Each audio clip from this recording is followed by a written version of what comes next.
Hi guys, let's continue reading the environment section of June 2020 Vision IAS Current Affairs.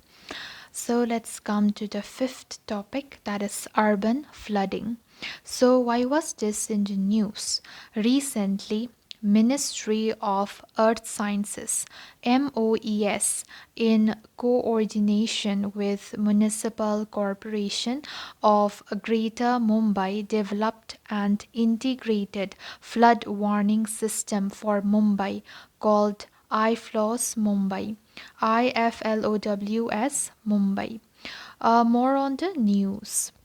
IFLOWS Mumbai is a state of art integrated flood warning system for Mumbai to enhance the resilience of the city of Mumbai by making it possible to have an estimate of the flood inundation 3 days in advance along with immediate weather updates. It will provide early warning for flooding, especially during high rainfall events and cyclones, which would include alerts on rainfall information, tide levels, storm surge for low lying areas anticipated to be affected. Okay, so storm surge for low lying areas anticipated to be affected. It is built on a modular structure comprised of 7 modules, namely data assimilation, flood, inundation, vulnerability, risk dissemination module, and GIS based decision support system. The system incorporates weather models from National Center for Medium Range Weather Forecasting and CMRWF, India Meteorological Department (IMD), field data from the rain gauge network stations set up by Indian Institute of Tropical Meteorology IITM. Field data from the rain gauge network station set up by Indian Institute of Tropical Meteorology IITM, Municipal Corporation of Greater Mumbai MCGM, and IMD. Thematic layers on land use, infrastructure, etc. are provided by MCGM. Mumbai is the second city after Chennai to get this system. So the first city to get this system is Chennai and the second one is Mumbai. Similar systems are being developed for Bangalore and Kolkata. So the first one to get is Chennai and the second one is Mumbai, and soon Bangalore and Kolkata are going to get this system. These systems are significant since many Indian cities like Mumbai, Chennai, Delhi, Kolkata, etc. have been experiencing urban flooding with increased periodicity. About urban flooding. Urban flooding is the inundation of property in a built environment, particularly in densely populated urban areas caused by intense rainfall on impermeable surfaces, which overwhelms the capacity of drainage systems. It is significantly different from rural flooding as urbanization leads to developed catchments, which increases the flood peaks from 1.8 to 8 times and flood volumes by up to 6 times. Consequently, flooding occurs very quickly due to faster flow times, sometimes in a matter of minutes. Urban flooding has wide ranging impacts. The first impact is damage to vital urban infrastructure, causing disruptions in transport and power. The second impact would be loss of life and damage to property. The third impact would be risk of epidemics due to exposure to waterborne and vector-borne infections. Number 4 would be deterioration of water quality. Number 5 would be economic losses due to disruption in industrial activity, supply chains, etc. The sixth point would be displacement of population in low-lying areas, and the seventh point would be accidents and fires due to short circuits. Factors contributing to urban flooding: meteorological factors, hydrological factors, human factors. So now let's come to meteorological factors. Heavy rainfall, cyclonic storms, small-scale storms, cloud burst, bursting of glacial lakes. Now let's come to hydrological factors. Synchronization of runoffs from various parts of watershed, high tide impeding drainage,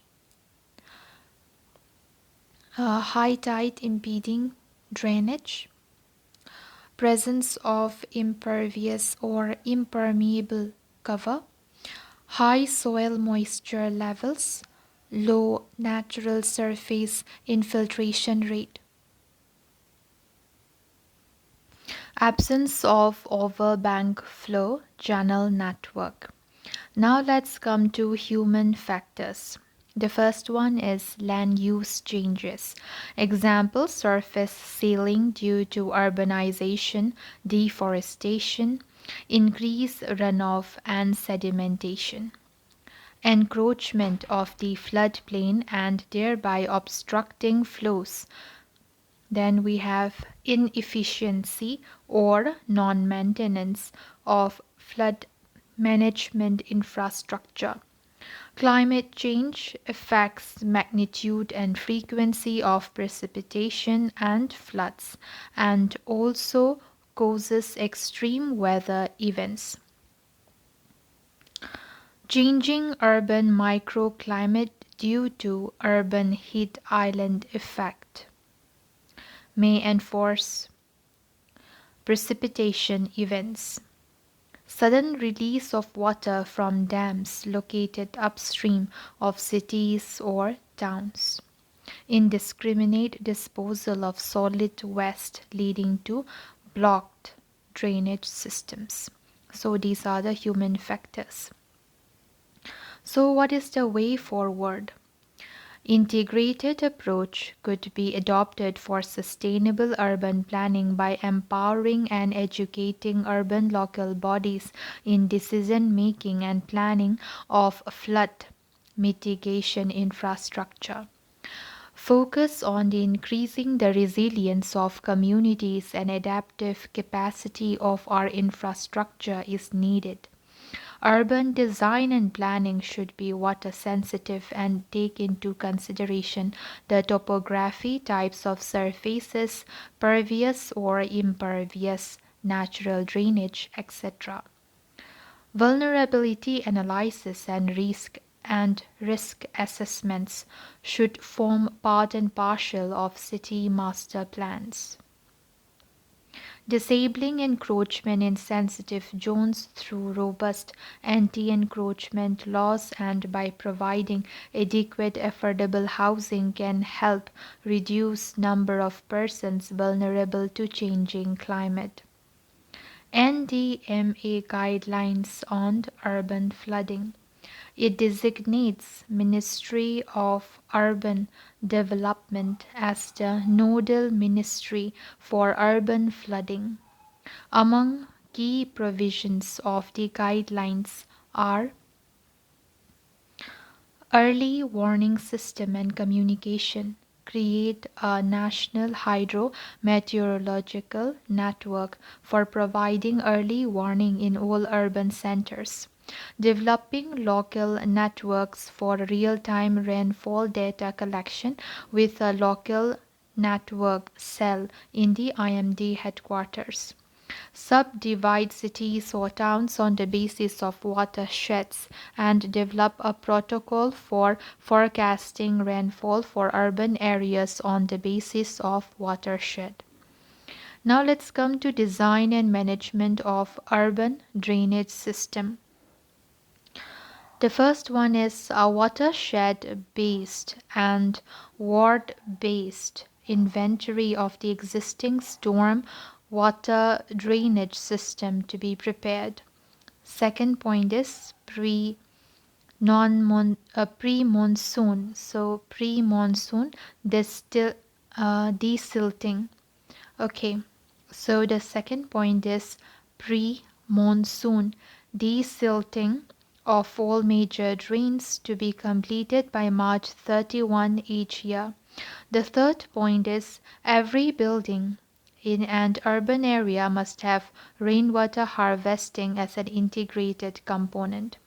The fourth point is concept of rain gardens to be incorporated in planning for public works, in planning for public parks. Then the fifth one is integrated planning and interactions between water and solid waste management. Urban flood disaster risk management. Number 1. Risk assessment will be carried out with a multi-hazard concept leading to foolproof land use planning. The research should focus on three key areas: risk identification, risk pooling, and risk transfer. The risk should focus on both property and people. Identification of potential damage areas according to the physical characteristics of the area, such as land use, topography, drainage area, outfall system, and the capacity of the existing storm water drainage system. National database for mapping attributes. The database required for mapping different ward or community level attributes will be made accessible to all ULBs and concerned departments or agencies or stakeholders. National Urban Information System NUIS to cover infrastructure facilities at community level integrated with socio-economic data. Then we have techno-legal regime. Storm water drainage concerns will be made a part of all EIA norms. Growth of urban sprawls be made a part of urban flood management. Capacity development, awareness generation and documentation. Urban flood education, institutional and community capacity development, enhanced role of civil society, awareness on insurance, etc. Role of public representatives, role of media is also discussed. Now let's come to the sixth topic, that is one sun, one world, one grid. Why was this in the news? The Ministry of New and Renewable Energy, MNRE, has recently issued a request for proposal for developing a long-term vision, implementation plan, roadmap, and institutional framework for its One Sun, One World, One Grid OSOWOG program. About OSOWOG, the idea of OSOWOG was for the first time pitched by Indian Prime Minister in 2018 during the first General Assembly of International Solar Alliance (ISA). Through the OSOWOG initiative, India plans to build a global ecosystem of interconnected renewable energy sources that are seamlessly shared for mutual benefits and global sustainability. The vision behind the OSOWOG is the sun never sets and is a constant at some geographical location, globally at any given point of time. Hence, solar energy can be utilized through interconnected transmission. The global grid plan may also leverage the ISA. The interconnected grid is envisioned with India at the fulcrum and two broad zones. They are Far East and Far West. The first one, Far East, which would include countries like Myanmar, Vietnam, Thailand, Laos, Cambodia, etc., and the Far West, which would cover the Middle East and African region. The initiative has been taken up under Technical Assistance Program of the World Bank and is planned across three phases. Phase 1, Phase 2 and Phase 3. So now before we come to these phases, let's learn about the International Solar Alliance, ISA. The ISA is a treaty-based intergovernmental organization for solar resource-rich countries, which lie either completely or partly between the Tropic of Cancer and the Tropic of Capricorn to address their special energy needs. The ISA was announced. The ISA was announced by Indian Prime Minister of India and then President of France in 2015 at the 21st session of United Nations Climate Change Conference of the Parties, COP21 in Paris, France. It is headquartered in Gurgaon, India. It has 67 member countries which have signed and ratified the ISA Framework Agreement. Now let's come to the three phases. The first phase is interconnection of Middle East, South Asia, Southeast Asia, MESA-SEA. India agreed interconnection with the MESA-SEA grids, MESASIA grids, to share solar and other renewable energy sources for meeting electricity needs, including peak demand. For this and assessment of the renewable energy potential of all countries in these regions will be made and a study will be carried out to find a suitable way as to how these countries can share their renewable energy resources and to meet their electricity demand and to rationalize their tariff. Phase 2, interconnection of solar and other renewable energy sources, rich options, rich reasons. Okay, so there will be an interconnection between the solar and other renewable energy resources, rich reasons.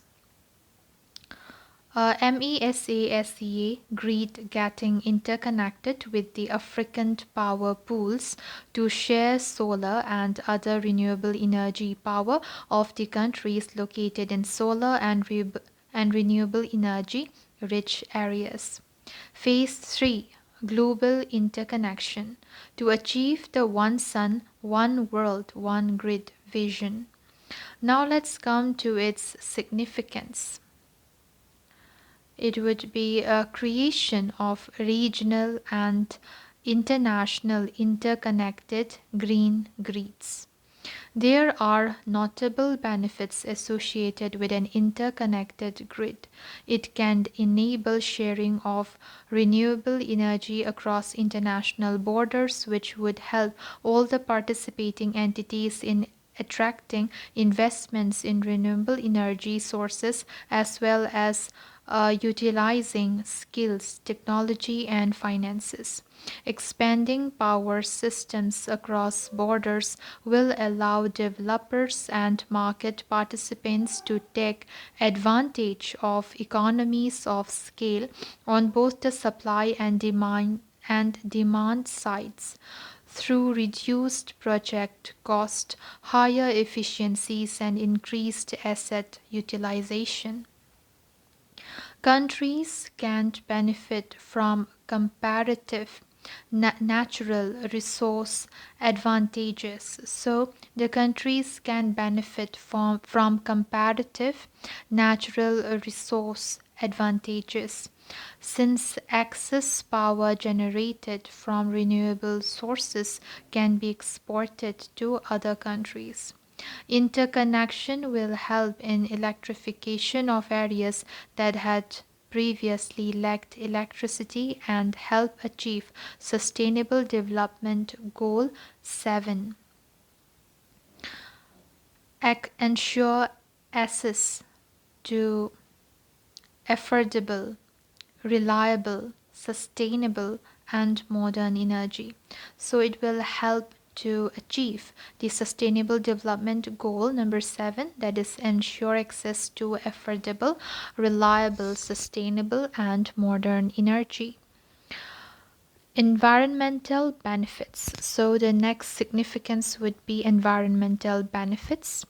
Increased international cooperation in the field of renewable energy will help countries move towards cleaner sources of energy and fulfill their commitments made under Paris Climate Agreement. Coordinated efforts can also help utilize solar energy in remote wastelands with high power potential, such as deserts and hilly regions, as a foreign policy tool. So, the third significance would be as a foreign policy tool. Through OSOWOG, India can raise its national profile in the region of international renewable energy governance in the backdrop of the US withdrawal from the Paris Climate Deal. National renewable energy management centers in India will have prospects of growing as regional and global management centers. The next significance would be countering China's One Belt One Road initiative, OBOR initiative. China has constantly made attempts to co-opt countries into OBOR to invest in infrastructure projects which include railways, ports, and power grids across Asia, Africa, and Europe. What are the challenges? Now let's come to the challenges. The first one is threat to cyber attack. ICT based interconnected grid management and distribution could be prone to cyber attack. This might also deter countries to participate as electricity grids form a part of critical national infrastructure. The second challenge would be unpredictable supply due to intermittent generation and daily and seasonal variability of renewable energy. The third challenge would be technological challenges associated with interdependent and long distance power transmission projects such as energy loss, incompatible transmission networks, increased risk of blackout spillover, etc. The fourth reason would be regional political implications. Strategic denial of service in times of conflict can be used as a tool to extract political concessions. The fifth challenge would be regulatory hurdles. It can be difficult to coordinate among multiple jurisdictions, regional planning, and agreements on how to share investment costs. So, what's the way forward? Providing cybersecurity support for energy facilities and operations to participating nations, especially to participating nations, establish standards to protect the grid and develop contingency plans to protect against cyber attacks. Developing governing institutions and regional market frameworks for coordination through political negotiations. Encouraging fair trade, domestic reforms, transparency, and effective management of interconnected systems by setting standards for digitized cross border pricing and trading exchanges. Now, let's come to the seventh topic in the environment section, that is extended producers' responsibility. Why was this in the news? Recently, government released draft of uniform framework for extended producers' responsibility under plastic waste management rules (PWMR 2016). About a draft extended producers' responsibility framework. So, this EPR, that is extended producer's responsibility. EPR is strategy used to promote reuse, recycle, and eco-friendly disposal of waste by assigning the responsibility of disposal of the waste to the manufacturer or producer of the goods. EPR framework under PWMR 2016 has proposed three models. The first model would be plastic credit model. The second model would be producer responsibility organizations, PROs. Then the third model would be fee-based mechanism. So now let's come to the first model, that is plastic credit model. In this, producer is not required to recycle their own packaging, but to ensure that an equivalent amount of packaging waste has been recovered and recycled to meet their obligation. Producers and processors or exporters may exchange plastic credits for a financial transaction at a price and other terms as negotiated between them. Now let's come to producer responsibility organizations, PROs model. Under this, an organization will manage the waste on behalf of producers. Municipal bodies can also register as PRO or waste collector. There will be a national PRO advisory committee to govern plastic waste management in the country. Now let's come to the third model, that is fee-based mechanism. Under this, the producers will contribute to the EPR Corpus Fund at the central level, each producer contributing based on the generation of plastic waste vis-a-vis efforts required. This may be an escrow account managed by special purpose vehicle where private and other stakeholders can become members. It also has provisions to impose penalties on producers if they fail to meet their strategic collection. This money shall be used for creating infrastructure for plastic waste management. It recommends a graded approach for achieving the targets, starting with 30% in the first year and moving up to 90% in 5 years. It includes provisions for information, education, and communication (IEC) to achieve an effective waste segregation, collection, transportation, and recycling.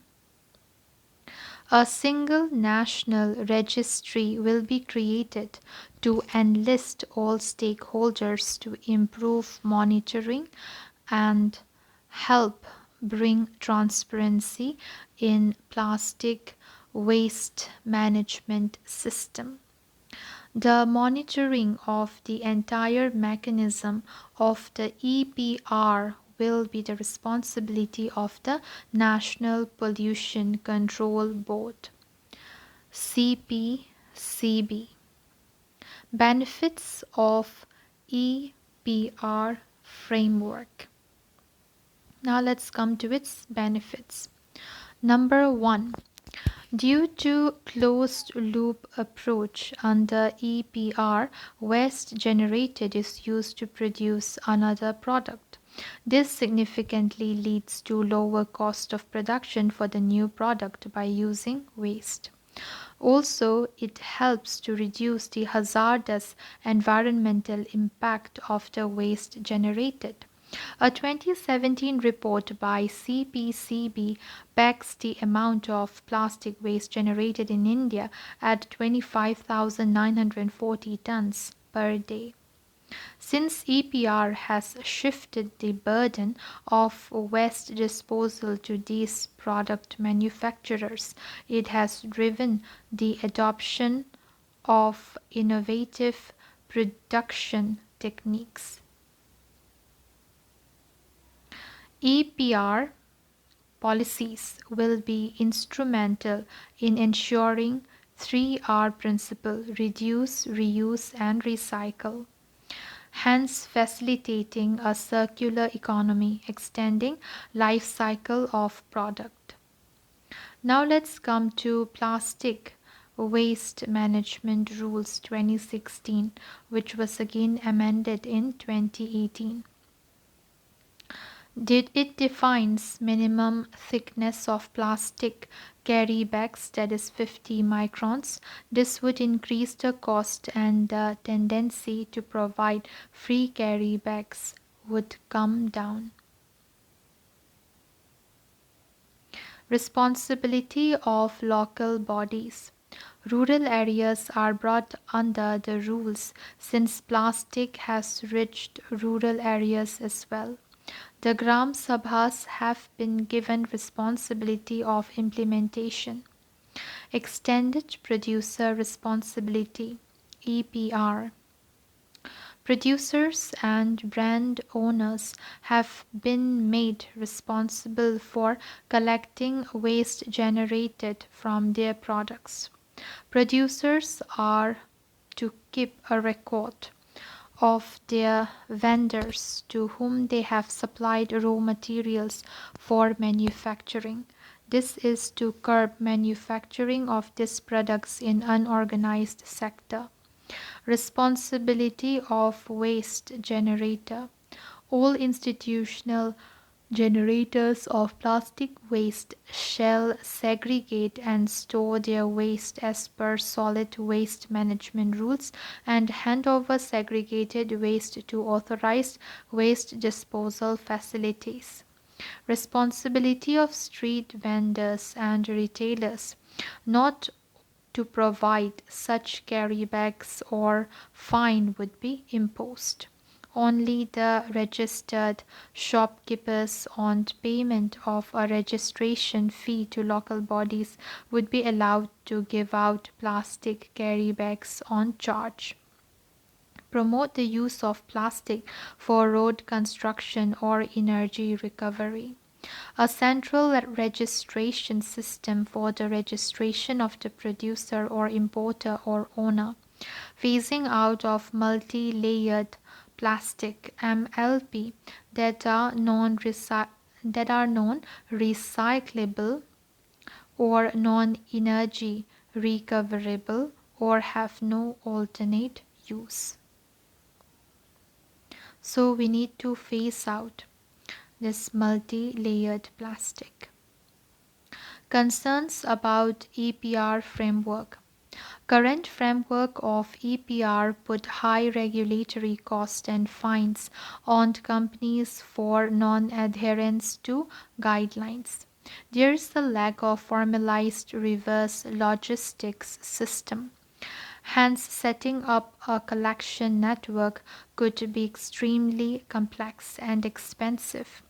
The informal sector manages around 90% of waste management streams, and upgrading them into the formal sector while ensuring their adherence to compliances will be challenging.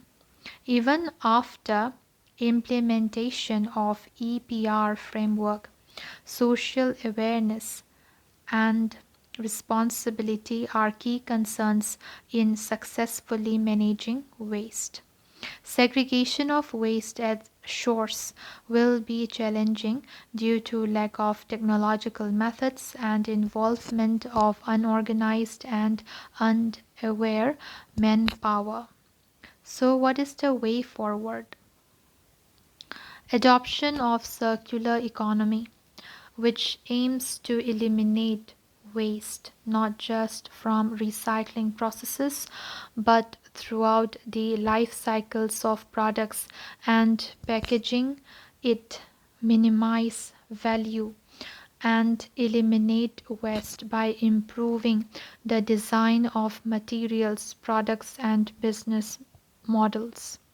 Provide incentives to industry by introducing tax rebates or other conditions to support its transition to phase out use of plastic. Need to integrate the informal sector and increase citizens' environmental awareness and promote efficient coordination and communication between stakeholders involved. 5.8, that is the eighth topic, COVID-19 biomedical waste management. So why was this in the news? Central Pollution Control Board CPCB has released revised guidelines for biomedical waste management generated from COVID-19. More on news. Guidelines were issued under the title Guidelines for Handling Treatment and Disposal of Waste Generated During Treatment or Diagnosis or Quarantine of COVID-19 Patients. These were issues under and in addition to Biomedical Waste Management Rules 2016. These guidelines are applicable to all stakeholders, including isolation wards, quarantine centers, sample collection centers, laboratories, urban local bodies, ULBs, and common biomedical waste treatment and disposal facilities, CBWTFS. Key features of Biomedical Waste Management Rules 2016, amended in 2018. Pre-treatment of waste. Waste generated in laboratories, microbiological waste, blood samples, and blood bags to be pre-treated through disinfection or sterilization on site in the manner as prescribed by WHO. Phasing out of use of chlorinated plastic bags, gloves, and blood bags. Better segregation. Biomedical waste has been classified into 4 categories. The first one is untreated human anatomical waste. Second is animal anatomical waste. Third is soiled waste. And the fourth is biotechnology waste.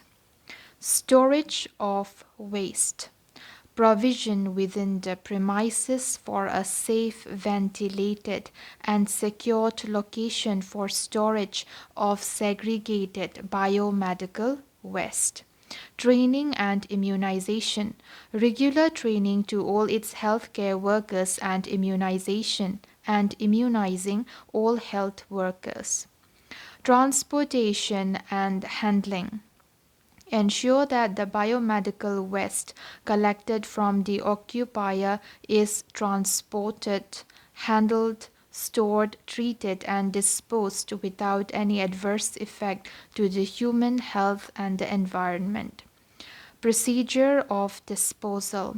The biomedical waste must be segregated in colored bags, yellow, red, white, and blue according to the category of the waste. It can be stored up till 48 hours, after which it is either needed to be treated at in situ site or collected by the worker from CBMWTF. Record maintenance and monitoring. Maintain and update biomedical waste management register and record for operation of incineration, hydro or autoclaving, etc. Also review and monitor the activities related to biomedical waste management through committee. Establish GPS and barcoding facility at common biomedical waste treatment facility. Now let's come to key guidelines for COVID-19 biomedical waste management. The first one is collection and segregation of waste. Use dedicated trolleys and collection bins in COVID-19 isolation wards and level COVID-19 waste to be pasted on these items. Depute dedicated sanitation workers separately for biomedical waste and general solid waste so that waste can be collected and transferred timely to temporary waste storage area. Transportation and disposal of waste. COVID-19 garbage is collected and taken in a separate vehicle for proper disposal as biomedical waste either to a CBWTF or a waste-to-energy plant where it is then either incinerated, autoclaved, that is sterilized for shredding and recycling, or burnt to produce energy. Quantification and tracking. The movement of COVID-19 waste needed to be carried out by all quarantine centers through the CPCB's biomedical waste tracking mobile application called COVID-19 BWM. Role of nodal authorities. Designated trained nodal officers for biomedical waste management in hospitals must be made responsible for training waste handlers about infection prevention measures. Now let's come to the challenges with COVID-19 biomedical waste. The first one is health risk. This waste has created new biomedical waste crisis and posing a health risk to sanitation workers and garbage collectors. Example, over 40 sanitation workers have tested positive for COVID-19 and 15 have lost their lives in Delhi. Lack of segregation. Municipalities pick up COVID-19 biomedical waste from houses, but it often has other household waste mixed in it. This increases the efficiency of this decreases the efficiency of the incinerators at waste treatment plants as it results in greater emissions and unburned ash. Large volume of waste generated. Before the COVID-19 outbreak, there was 500 grams of biomedical waste per bed daily. Now it is between 2.5 kg to 4 kg per bed, and a large COVID-19 facility can generate 1800 to 2200 kg of biomedical waste per day. Overburden disposal capacity. PPE are being used everywhere from hotels to hospitals, railway stations to airports, crematoriums to burial grounds. So the disposal mechanisms available in the cities are not equipped to deal with this large volume. Investment in incinerators is also a problem, as disinfection COVID-19 is episodic. The machines may not be useful once cases start decreasing. What's the way forward? Stringent actions and penalties should be imposed in case of non-adherence of guidelines. Deploying private agencies for the jobs and monitoring by respective pollution control boards so as to address shortage of human resources and funds. Information, education, communication. IEC campaigns create awareness among public on waste segregation, safety measures, and steps to ensure safety of frontline functionaries shall be taken on priority. 5.9. Now let's come to the ninth topic, that is Seabed 2030 project. Why was this in the news? Recently, researchers on the Seabed 2030 project had finished mapping nearly one-fifth of the world's ocean floor. So they have finished mapping nearly one-fifth of the world's ocean floor. About GEBCO. GEBCO is an international group of geoscientists and hydrographers working on the development of a range of bathymetric data. On a range of bathymetric data sets and data products. GEBCO operates under the joint auspices of the Intergovernmental Oceanographic Commission IOC of UNESCO and the International Hydrographic Organization IHO. GEBCO is the only intergovernmental organization with a mandate to map the entire ocean floor. About Seabed 2030 project. It is a collaborative project between the Nippon Foundation of Japan and the General Bathymetric Chart of the Oceans, GEBCO.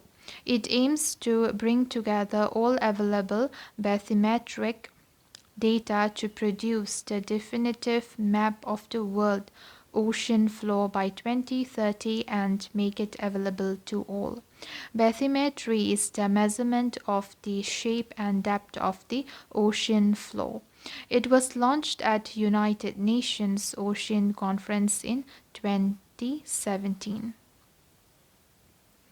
It is aligned with the UN Sustainable Development Goal SDG 14 to conserve and sustainably use the oceans, seas, and marine resources.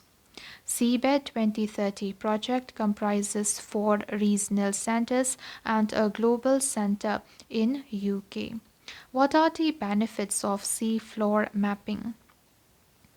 Shape of the seabed is critical to understand ocean circulation patterns which affect climate and weather patterns, tides, sediment transport, and resource exploration, oil, gas, and minerals. strengthen understanding of marine ecosystems and marine life for the benefit of our current and future food supply, as 3 billion people rely on fish as a source of protein. Understanding the climate change as floor features including canyons and underwater volcanoes influence vertical mixing of ocean water, ocean current, sea level rise. Disaster management by understanding tsunami have propagation of tsunami. Okay, so disaster management by understanding tsunami wave propagation, earthquakes, underwater geohazards, etc. Example: previously mapped seafloor helped Japan to reconstruct forces behind 2011 Tohoku earthquake. Routing of submarine cables between land-based stations to carry telecommunication signals across stretches of ocean is highly dependent on detailed knowledge of bathymetry. Empower the world to make policy decisions, use the ocean's sustainability, and undertake scientific research based on detailed bathymetric information. Now let's come to the 10th topic, that is India's first lichen park. Why in news? So why was this in the news? Uttarakhand Forest Department has developed the country's first lichen park in Munsiari, Uttarakhand. More on news. The park has been developed with an aim to conserve, protect, and cultivate lichens and to create awareness among locals regarding their importance. More than 20,000 species of lichens are found in the world, and India has around 2,714 of them. Uttarakhand is home to more than 600 species of lichens. So let's learn about lichens. Lichen is a composite organism that emerges from algae or cyanobacteria living among the filaments of the fungi, living in a symbiotic relationship. So lichen is a composite organism that emerges from algae or cyanobacteria living among the filaments of the fungi, living in a symbiotic relationship. Whereas algae normally grow only in aquatic or extremely moist environment, lichens can potentially be found on almost any surface, especially rocks or in epiphytes, meaning that they grow on other plants. In local parlance, these are called jhula or pathar ke phool. So they are also called jhula or pathar ke phool. Lichens are slow growing and can live for centuries. Some major uses of lichens. So what are they? The first uses is lichens have the ability to separate minerals by eroding rocks. The second use is lichen is also a key ingredient in many cuisines. The third use is they are used to prepare an indigenous perfume in Kannauj. So it's used for making perfume. Then the fourth use is they are also used in sunscreen creams, dyes, and some medicines. And the fifth use is some lichens are very tolerant to pollutants such as nitrogen and sulfur compounds, while others are very sensitive to the presence of one or both of these chemicals. Hence, the species act as bioindicators. Also, it absorbs and stores radioactive substances such as cesium and strontium compounds without apparent harm. So that's all, guys. See you in my next video. Bye.